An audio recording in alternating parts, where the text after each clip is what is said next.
Welcome back to Highly Respected. I'm your host, Scott Greer. Today we're joined by Steve Franssen, a world famous YouTuber and political analyst. Steve, how are you doing today?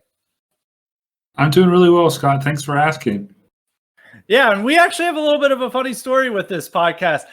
We had a terrific conversation, and it was mind-blowing takes. But unfortunately, the recording got deleted. So this is a second go around. So we're hoping that this conversation is just as good as the first. So the big topic we're going to talk about today, as all listeners should know, is last night's presidential debate. Trump showed a different side this time. He showed himself not interrupting, a more moderate tone. He was not trying to call Biden, saying Biden should be in jail. He was interacting nicely with the moderator. Most people were complimenting on this. But Steve, what did you think of the debate, and how did you think of Trump's performance and Biden's performance? Well, I thought the debate was on a technical side, it was a victory for Trump. I mean, he appeared a lot more presidential. Moderates and undecideds were asked what their keyword impressions were of each candidate through their debate performances. And Trump's came up more like coherent, put together, competent, a con artist, higher energy. And then Biden was characterized as old and feeble and incoherent. And I think that people could really see, even the average voter who maybe doesn't dig so far deep into the issues and has like a strong political framework from which to base their decisions off of, I think they could see the energy difference. And clearly Biden was flagging in energy about 30, 40 minutes into this thing, and the moderator was picking that up for him. His gaffes started to increase in frequency. And so Trump really shone through. Biden was calling the Proud Boys poor boys. He had this terribly awkward moment where Trump was saying, well, why didn't you get anything done in 47 years? And he just said, because Republicans in Congress. Yeah, the Republican Congress. He just said the Republican Congress, and then there's like a few seconds of awkward silence, and he's like, that's it? The Republican Congress? He's like, yeah. And of course, they're saying his comments about the poor boys, which I guess that's the hobo offshoot of the Proud Boys. They're living under underpasses. They're not necessarily wearing Fred Perry polos. They're just wearing a blanket over themselves. That's their uniform. Plus a MAGA hat with like grease stains and oil stains all over it. So we support our poor boys. They're standing by and standing back right now. I guess Trump will activate them at the election time if he needs them, but he loves his homeless supporters, especially those who are poor boys. I think I'd agree is that Biden's performance was definitely weak. It is flagging.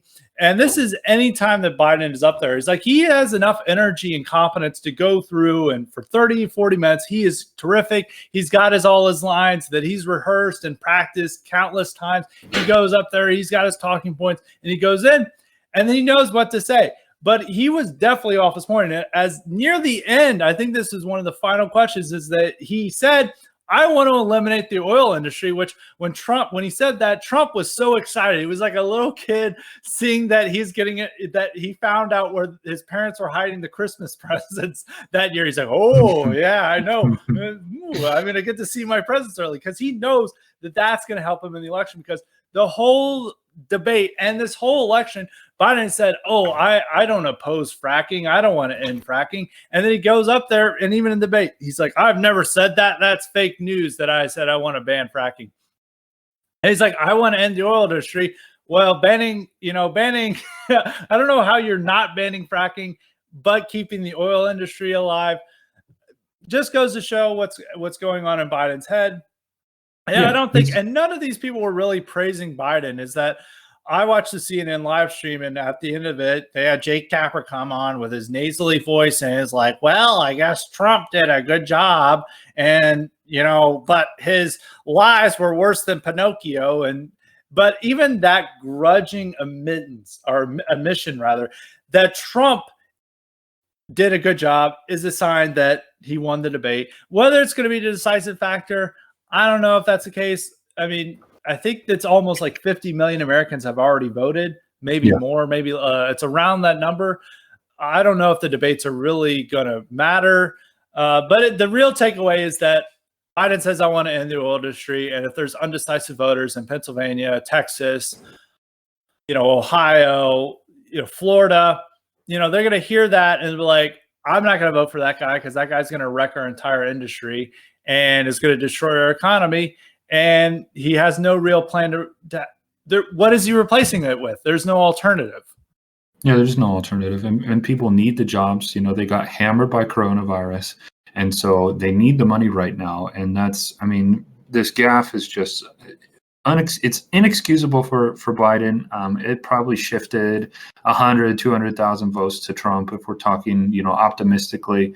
And it just shows Biden just how out of touch he is. He's not a jobs creator. He had 47 years to deliver on these things. And Trump rightly pounced on this point. And Biden just had nothing. He couldn't come back with anything. He doesn't know how to create value. He knows how to grift, and he knows how to steal. And I think that is so well modeled in what's happened with Hunter Biden. Is that Hunter Biden was a loser. He got kicked out of the military for being a cokehead. He's begging daddy to get him jobs, get him connections. And then all this stuff happens. This is who Joe Biden raised, so it's very reflective of who Joe Biden is in his character. And we're even seeing, I just saw in this recording that we did before, you mentioned this TikTok that went viral of this girl, this green-haired girl. She said, she sits in her car. Glasses, no less. Yeah. And she sits there in her car and she says, I just voted for Trump. I voted for the first time and I voted Republican. And I think that there's going to be a lot of people like that. A lot of people are being won over to Trumpism. They're seeing that he really isn't the racist that everyone is painting him out to be. He addressed that last night yet again, but I think in a new way that he hadn't quite done before. They're seeing that he is not a madman that has got his thumb over the big red button and he's going to send us all to oblivion. I think they're seeing that really Trump translates in very real terms to dollars and cents for the American worker. I wish that he would use that term a little bit more often. I wish he would talk about the American worker more often. He's willing to sort of get pulled into whatever question is put to him by the moderator or, whatever is presented to him by the media. He sort of will go and run with that. But he is proactive at times. And he certainly was very proactive last night in the optics and definitely in that moment where Biden said that we would transition away from fossil fuels. He scored a near home run on that. I think that was probably his strongest moment in the debate. Yeah, exactly. I think when it comes to the economy, Trump does outperform Biden because Biden wants to raise taxes. He wants to end the oil industry. He wants to implement a truncated version of the Green New Deal, which is not really has anything to do with helping the environment. It's just a racial wealth redistribution scheme that's going to give it's going to help blacks run wind turbines, and somehow that's going to help the environment, and they're getting all these subsidies. Meanwhile, if you're a working class white person who's working who depends on an oil rig as your employment, well, you're going to just have to find something else. Meanwhile, the solar panels are being run by Black Lives Matter, I assume. Man. So that's his plan under the Obama, or rather the Biden Green New Deal plan. And this is what he plans for the economy. So, yeah, when it comes to the economy, Trump is clearly winning on that issue. And bringing up Hunter Biden, that was not really a major part of the debate. It's going in, you thought that Trump was going to go guns blazing, just bring up Hunter Biden. He was even potentially going to call Hunter Biden a pedophile, based on what some of these leaked texts and emails that are coming out from the hard drive. But he didn't. He was very restrained. He didn't even want to say Hunter Biden and the thing. He kept saying that you benefited from these deals. You were making millions from your family. Your family, you were taking a 10% cut from your family. You're the big man. They said all the 10% has to go to the big man. I assume you're the big man. Maybe it's somebody else. Who else it could be is a real mystery. So there's all this evidence, and then Biden's like, oh, that's just not true. This is fake. You're paid by Russia and China, not me. My family has nothing to do with it. Somehow Hunter Biden gets these make work contracts that require him not to do anything, just sit on a board, and somehow he is capable of making millions of dollars a year despite having a serious crack and methamphetamine addiction and having no real relevant job experience. But maybe it's something to do with his last name. Who knows? There could be a Russian disinformation to even suggest that. Or Iranian disinformation. Iranian disinformation, that's true. That came up in that Russia and Iran are trying to steal the election for Trump, which makes Iran makes no sense because, I mean, Trump is punishing sanctions on Iran right now. Killed Soleimani in January. He's saber rattling against Iran all the time. Yeah, he said we do things to them that have never been done before. So yeah, I think Iran would rather have any person besides Trump. But somehow they're trying to steal the election, and it's like they have access to voter registration files. It's like, so do a lot of people. Like, I mean, it's pretty easy to obtain voter registration files, and like, what are they doing with this? But we exist in a permanent state of Russian hysteria. We think that Putin is under every mattress trying to steal the election, and that we have to deal with this matter, and that anytime that something bad happens for Democrats, they can just say it's Russian disinformation, as these supposed 50 intelligence officials who came out and said, this Hunter Biden hard drive has all the markings of a Russian disinformation campaign. Even though the hard drive exists, it comes from a humble computer repair shop that has no connection to Vladimir Putin or Russia. And he just gave this over to them because he was never paid to repair these computers. But yeah, this is all Russian disinformation, because anything that bad can happen could just be blamed on the Kremlin. And we're seeing this now as a new technique for Democrats, is that any story they don't want to address, they just say it's Russian disinformation. Right.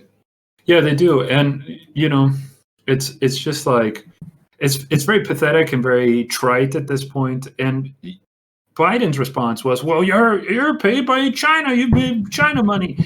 And the coherence and the clarity by which Trump answered this, allegation from Biden. Look, I wanted to make a deal. We opened a bank account. I didn't want to make the deal, and so we closed the bank account. And all of this has been disclosed. It's just a very different approach than Biden has had, whereas Biden just put a lid on the campaign. We're going to put a lid. Oh, he's spending 5 days on debate prep. He's not been seen for 5 days, to where people don't show up anyway. People can really see that the wheels are falling off for Biden. I mean, they also saw with this thing with Obama. Obama's like giving a live stream speech, and he can only pull 5,000 people concurrently, 25,000 total. You compare that to like the numbers that Nick Fuentes has pulled in the last couple of months. He's pulling 35,000 people concurrent. We know that a reasonable estimate would be 50 or 60,000 people total on that. You look at Trump rallies, you'll have 70,000 people there waiting in the ABC. It's not even the Fox queue. They're waiting there, waiting for Trump to speak. So Trump is a total rock star.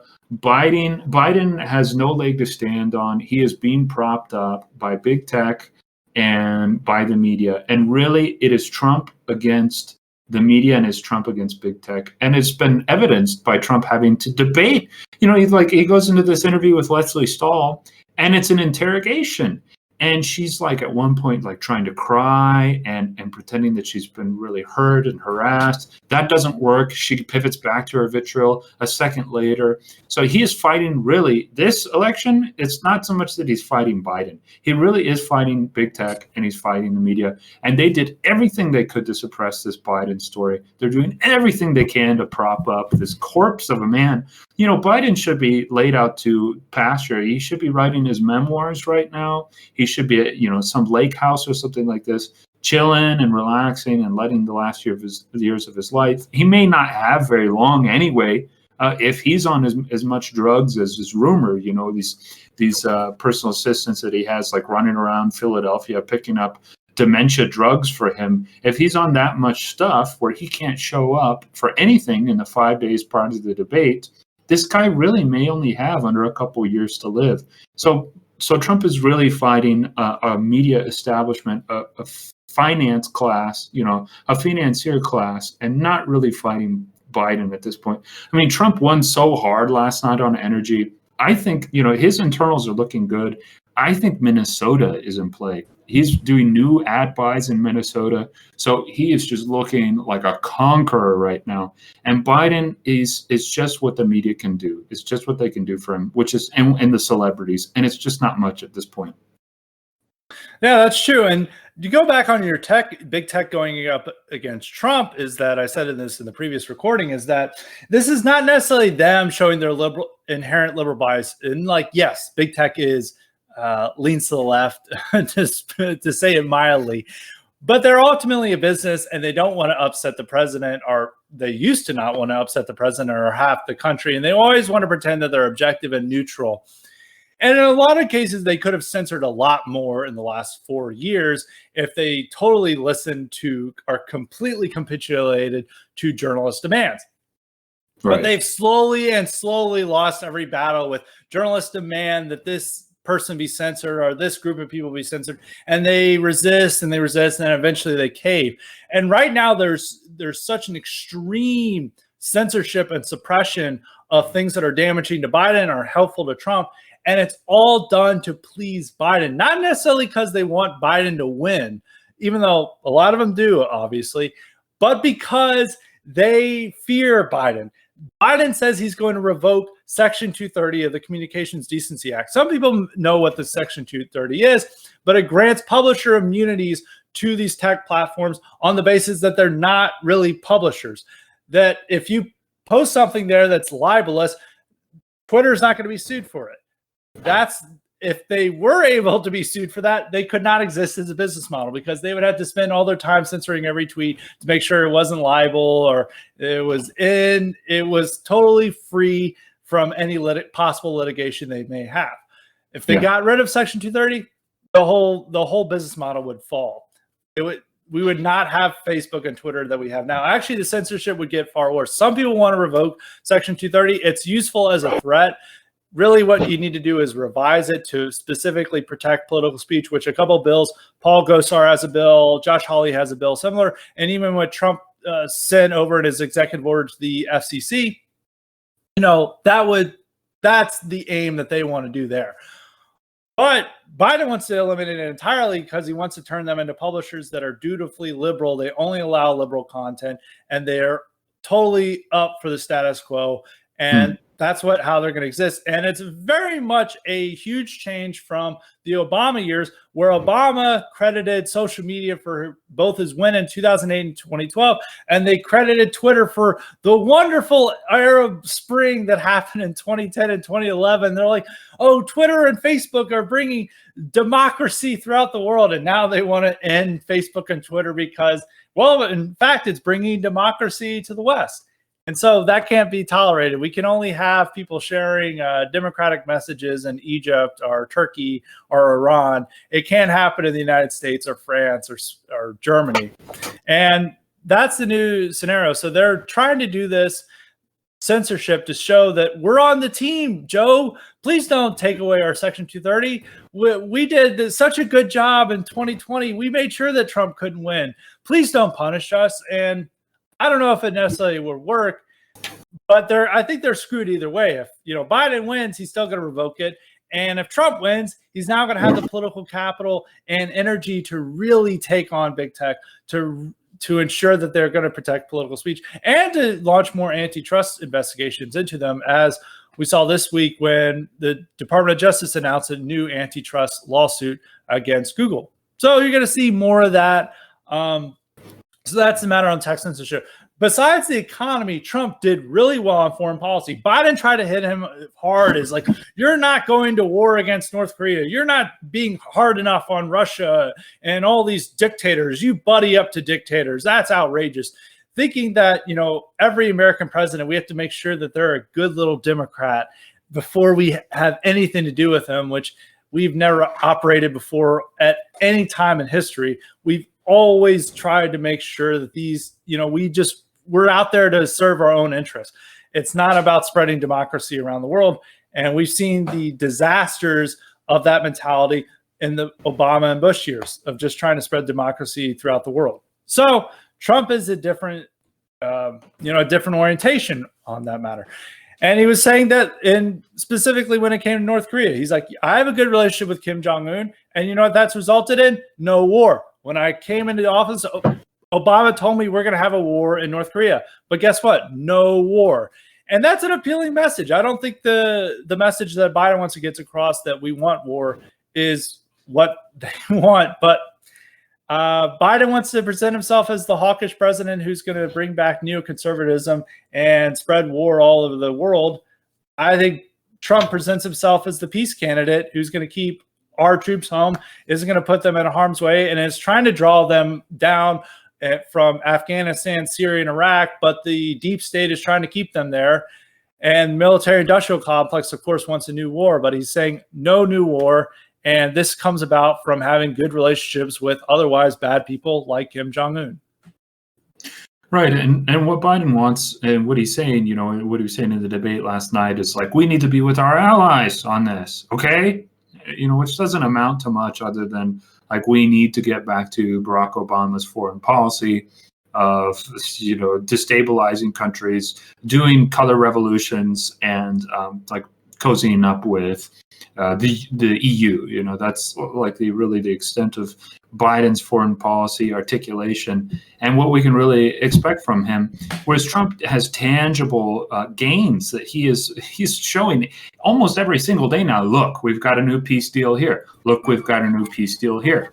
And we arranged. We see those migrant caravans that were coming. Oh yeah, we arranged it so they wouldn't come anymore. So he has tangible things that he can show the American voter, like, look, I've done really well in this regard. Look, you were right to say, we were on the precipice of war with North Korea. Look, now that has been neutralized. I mean, the South Korean people love Trump. They're not quite yet at a majority of loving him, but it's like 46 or 47%. They're very close. Whereas I don't think they would have been friendly to a Republican president, otherwise, like Romney or McCain or something like this. People are coming around, and there's a Trumpian consensus being built because he really is showing tangible gains in foreign policy. And Biden has nothing to show for it. He has like the ruins of Syria to show for it, the ruins of Ukraine and what it's become, and like some appeal to democracy in Belarus. He just has no leg to stand on in foreign policy. So on that and on energy, Trump just handed him his ass. Now, my one sort of critique or my point of criticism with Trump last night is that he continues to be weak on the healthcare answer. For a guy that is so articulate in every other regard, when it comes to healthcare, he says, look, we did the best thing. We got rid of the worst thing with Obamacare, which was the individual mandate. And we're going to come up with something cheaper, and it's going to be great. You're going to love it. And we're not going to lose pre-existing. And that's as far as it goes. For me, this seems like Biden's court packing issue. It's like, Trump, what are you actually going to do? Like, we can believe him at his word that he's not going to take away the coverage for pre-existing, but like, what are you going to do beyond that? And the left has captured healthcare culturally. They did such a number. I mean, it's like the same with gay marriage. They've really won on gay marriage for now, anyway. And we'll see. There might be a reckoning, but and they've really won on healthcare. The idea that America should have, well, it's like Scandinavia. We could be like them. They've won on this healthcare issue, and so Trump is right to be careful. But I just wish he would be more articulate. And what he did with Leslie Stahl when she pressed him on this issue was he gave her a big book on what the Republicans had written up about healthcare. And she held it, and it was a nice photo op. He obviously wasn't able to do that with Biden. And so I think that he came across a little flat and a little inarticulate in regards to healthcare. That's my point of criticism on the debate. Yeah, the other point of criticism is that he was relatively weak on immigration and race, is that when immigration came up, I mean, it's been ignored in the past two debates, the presidential and vice presidential, and it finally came up. And of course, the issue centered entirely around family separation and all these poor kids, who just came with their loving family from Honduras. And there is no drug cartel or coyotes taking them across the border. They just came with their family. And then the evil white supremacist ICE and Border Patrol separated them and laughed. And they put them in cages that had just been erected by Trump and Stephen Miller by hand, no less. And this is what's happening. And there's these over 500 migrant minors that they can't find their parents, which more goes to show is like, why are the parents not going to their embassies and consulates to say, hey, where are my kids? They're still in custody. I mean, the parents just, I guess, forgot about them and they're leaving them in America. Yeah. Which that's a real something they'll worry about. But when Trump said this, and Biden endorsed specifically giving a pathway to citizenship to 11 million illegal immigrants, and when Trump was told that, he just said that, like, who built the cages? Who built the cages? He did, however, warn about the dangers of illegal immigration. He was saying that there's drug cartels, there's rape, there's all these terrible things that are happening in the border, and they're being guided by these coyotes who don't have their best these immigrants' interests at heart. They don't really care about this. But a lot of Twitter users thought he meant actual coyotes and the animal, that they were dragging them across the border. Terrible. And there were some real intelligent people, such as Darshan Kendrick, who is a corporate attorney and Georgia state representative, who said, did real Donald Trump just say 545 kids they can't find their parents for came over through cartels and coyotes? How the hell does a coyote bring a whole human across the border? No one stop talking.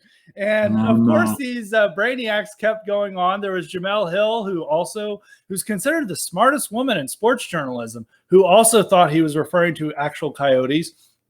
And there's a Twitter user that I tweeted out who found dozens of other blue check marks, many of them with PhDs in their name, who thought that he was talking about actual coyotes, which it's either willful ignorance that they know what a coyote means. They're just trying to think that Trump is stupid and he referred to an animal, or they're actually that ignorant of immigration policy that they have this myth that it's all these just loving families who are ready to go and start their own business or cure cancer, and they're just coming from dangerous Honduras and Guatemala, which are just so dangerous, but don't you dare call them shitholes. They're actually great countries. They're so great that people have to flee there, and just by living there, that's a cause for asylum, but they're also great countries at the same time. Don't ask to reconcile these differences.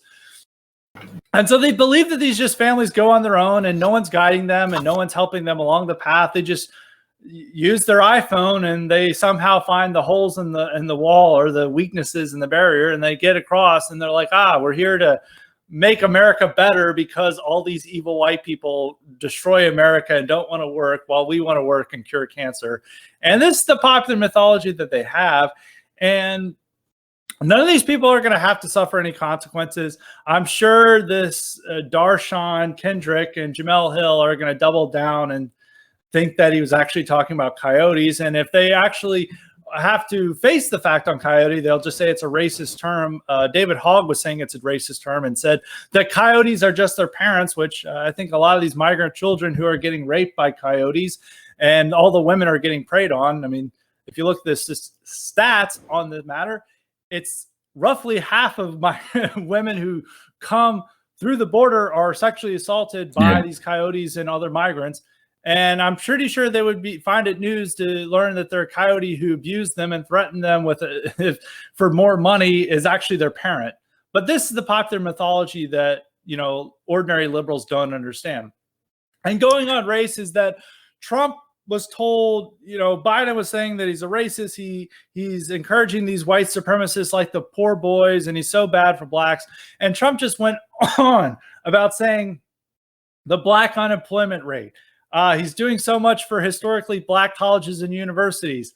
He did criminal justice reform. Obama and Biden couldn't do that. And you're just like, oh, come on, man. But at the same time, the main point wasn't necessarily to drive home populist talking points to us. We're already on board. Right. It was to show that he's moderate. The one thing he could have done on immigration that he should have done is that he should have brought up his immigration moratorium, which he first introduced in the spring, and then he expanded and extended in the summer, which protected over 500,000 American jobs from foreign competition. He should have brought it up and demanded Biden answer on it, or whether he supported it. And Biden, of course, can't support, because the left is so far left on immigration that they always have to side with the foreigner against the American worker. So he would have brought up this topic, said, I'm protecting American workers from cheap labor and greedy corporations, and Biden is on the side of greedy corporations and foreign labor. And Biden would have sat there awkwardly going, poor boys.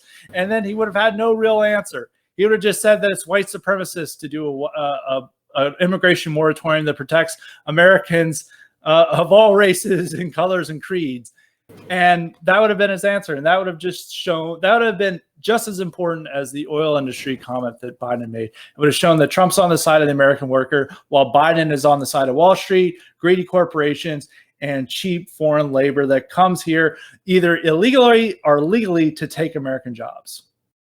Yeah, I think he could have pressed him on this issue, and people need to know that Biden is an immigration extremist. I mean, his first day in office, he would sign in, who knows, 11 million illegals into citizenship. So there would be mass amnesties. The borders would be flung wide open. And in the last debate, immigration wasn't touched upon. It was only briefly touched upon here in the second debate. And it is a position that Biden is absolutely toxic on, that the media has successfully memory hold people on. It's just like not something you think about when you think about Biden.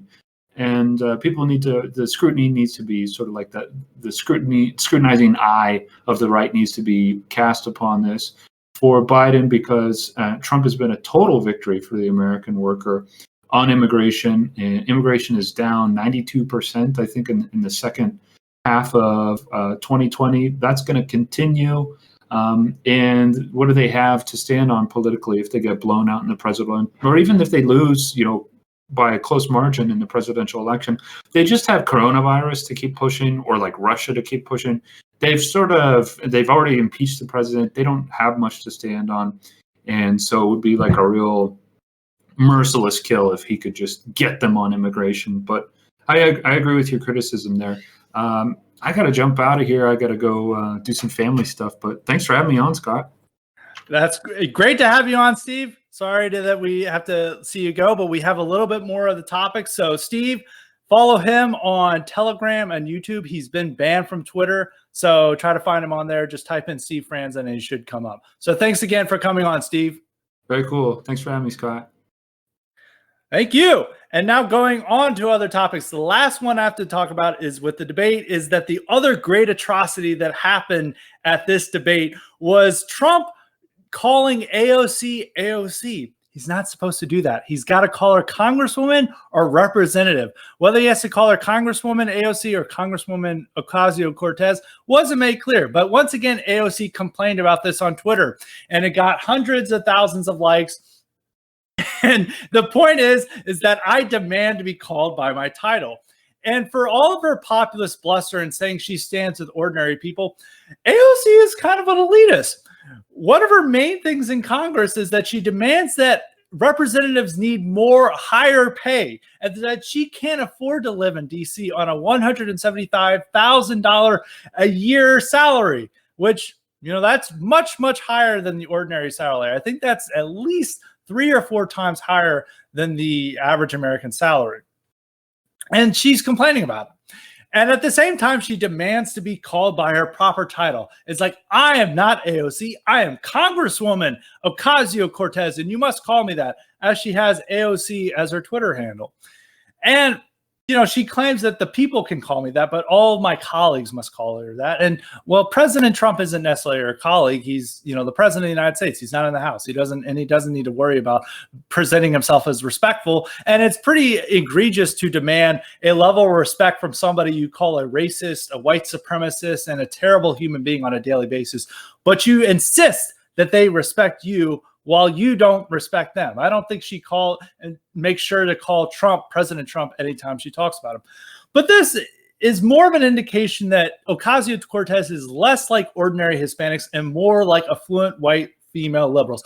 Awfuls love these titles and credentials that they must always be called by. You don't dare call them Mrs. Smith. You must call them Dr. Smith, even though they got a PhD in women's studies. You have to always call them that. And they'll go to a supermarket and they have their order read. It's like, sandwich for Mrs. Smith. It's like, excuse me, that's Dr. Smith. And it's like, why does this person need to know that? But that's the type of arrogance they have, and that everyone has to show this undue respect for their credentials. And this extends to a lot of people. There's a certain person on the right, you may have heard of him, Sebastian Gorka, who always insists on being called Dr. Gorka. I mean, it's even in his Twitter handle. And I can only imagine him going to a store and he's got an order and, they call him Mr. Gorka. He's like, excuse me, it's Dr. Gorka.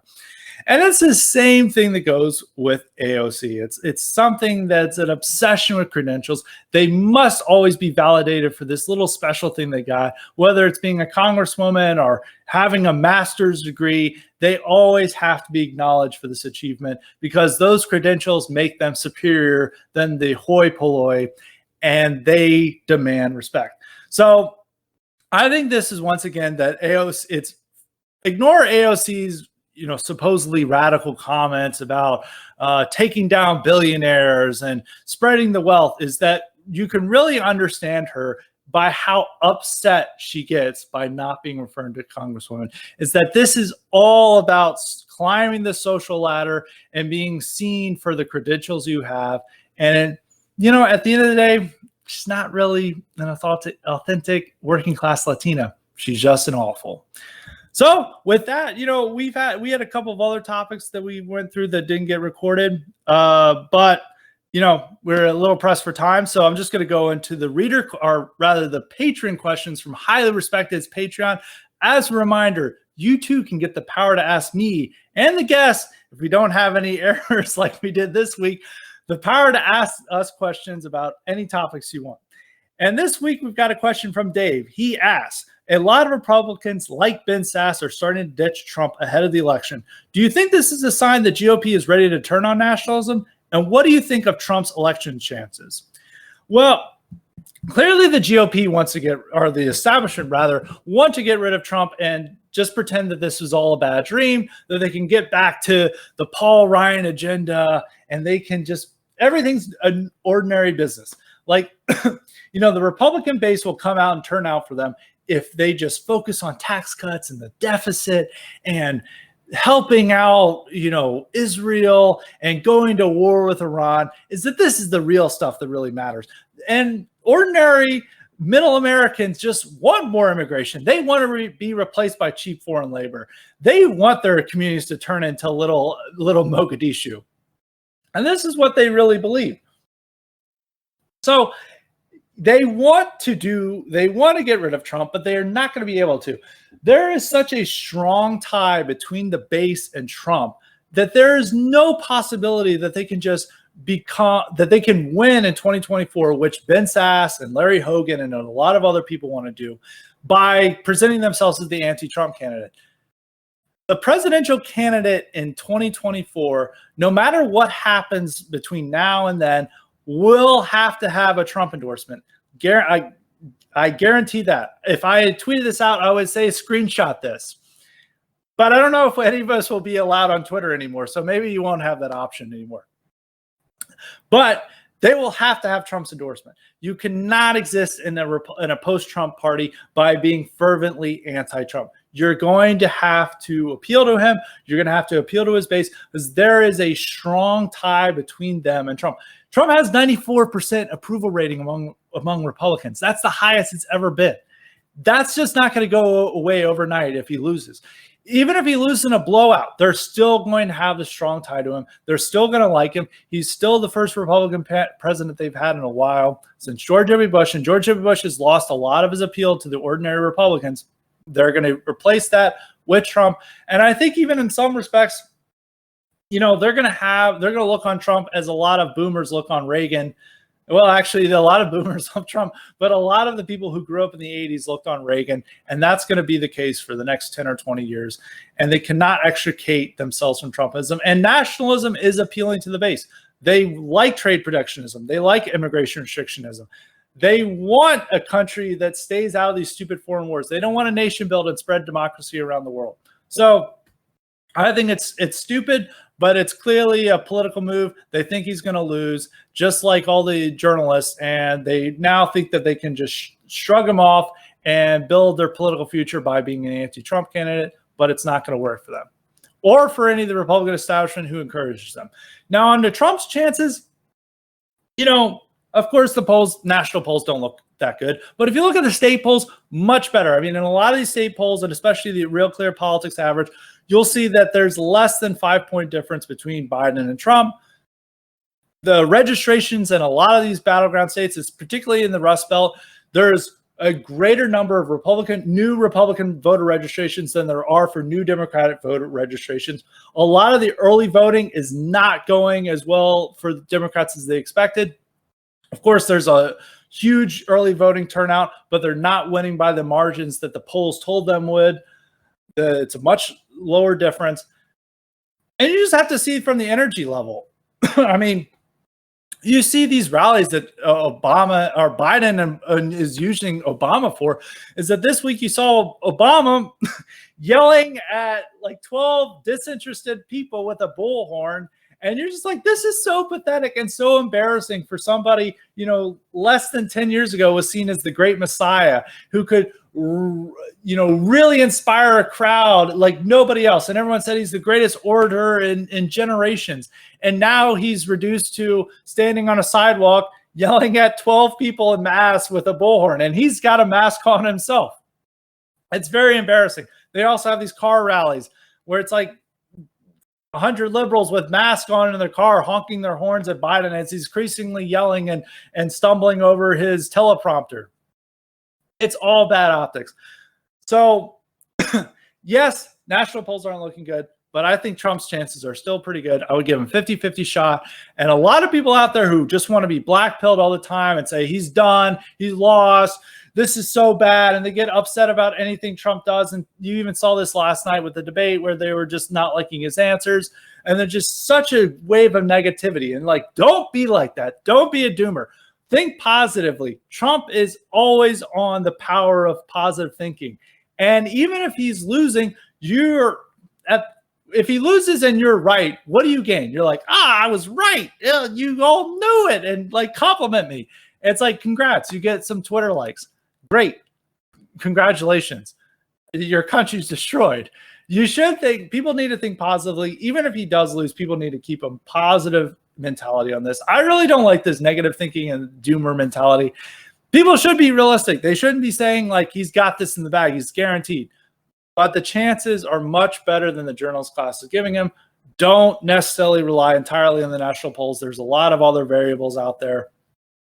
And he's got a 50-50 shot. So don't give up on him now. Do not be like the cucks. Do not be like Ben Sass. Do not be like the doomers who want to have their little compliment at the end, or their little validation that they're right all along. You should have listened to me. Listen to me. And it's like, wow, yeah, you get your little Twitter like, nothing else accomplishes.